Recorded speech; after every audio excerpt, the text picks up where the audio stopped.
and welcome back to the Immigrate.ai YouTube channel. I'm Dr. Annie Chawla, Managing Director of Immigrate AI's Canada operations, and today we're diving into the latest political changes in Canada and what they mean for your immigration journey. From the recent federal election to the appointment of a new immigration minister, we've got a lot to cover. So if you're planning to move to Canada, start a business, or navigate the immigration system, stick around. Hit that subscribe button and let's get started. On April 28, 2025, Canada held a federal election that marked a turning point for the country. The Liberal Party, led by Mark Carney, secured a minority government, ushering in a new era of leadership. For those unfamiliar, Mark Carney is a globally respected economist, having served as Governor of the Bank of Canada during the 2008 financial crisis and later as Governor of Bank of England. His transition to Prime Minister brings a data-driven, a very pragmatic approach to governance. The election was shaped by global tensions, including US President Donald Trump's tariffs and inflammatory remarks about Canada. Carney's campaign emphasized economic resilience and national sovereignty, resonating with voters facing concerns about housing, affordability, and, of course, immigration. His victory signals a commitment to balancing economic growth with sustainable immigration policies. Now, what does this mean for immigration? Carney's Liberal Party has outlined a strategic immigration-level plans for 2025-27, targeting 395,000 permanent residents in 2025, 380,000 in 2026, and 365,000 in 2027. Now that's a big number. These targets, initially set by former Minister Mark Miller in 2024, aim to stabilize population growth while addressing infrastructure challenges like housing.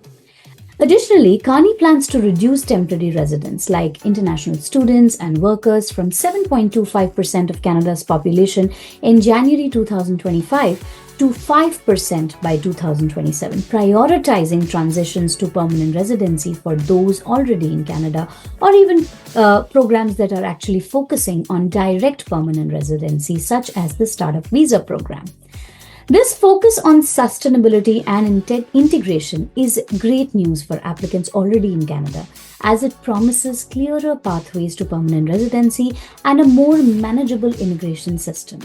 Now let's talk about the new face of Canadian immigration, Lena Mettler-Diab, sworn in as Minister of Immigration, Refugees and Citizenship on May 13, 2025.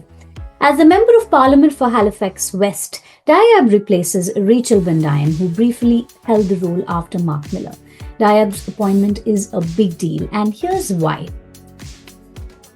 Born in Halifax to Lebanese immigrant parents, Diab brings a personal understanding of the immigrant experience. She's a trilingual lawyer, speaking English, French, and Arabic with degrees in commerce and law from St. Mary's Universities and Dalhousie University.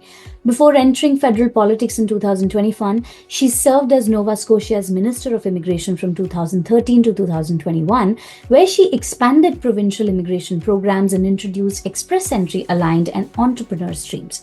She also made history as the first woman of Lebanese descent to serve as Nova Scotia's Attorney General and Minister of Justice. Diab's track record in Nova Scotia is impressive. She campaigned diversity, strengthened immigration pathways, and launched initiatives to market Nova Scotia as welcoming destinations for newcomers.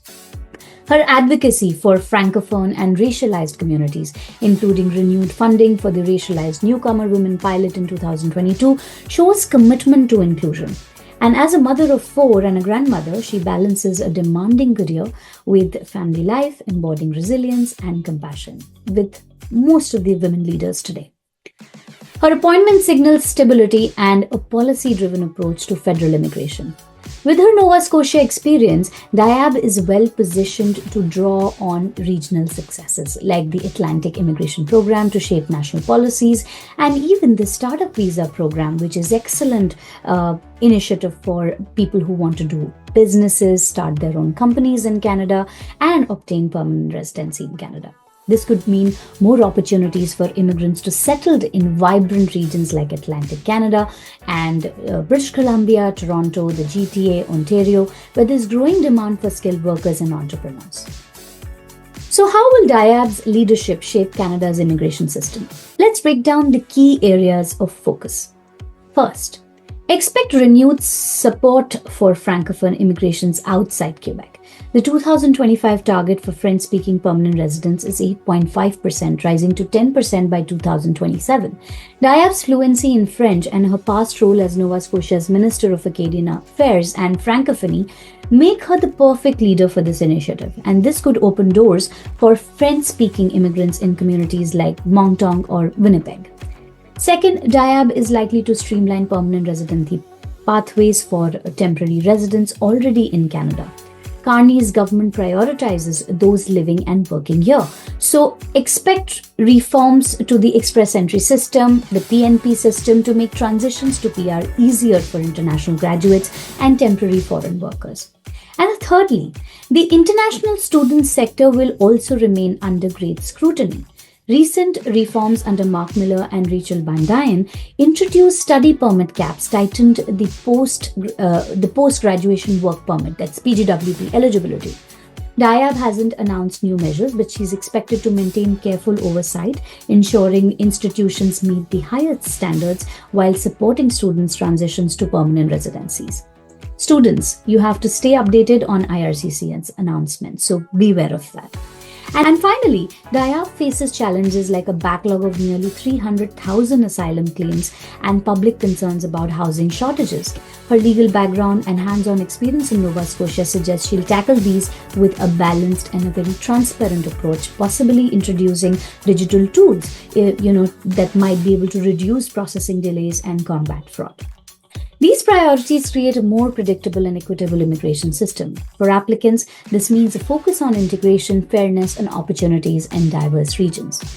At Immigrate AI, we are here to help you navigate these changes. So drop your questions in the comments below or reach out to me for a consultation at annie@immigrate.ai. Until next time, keep dreaming big and we'll see you in the next video. Thank you so much for watching.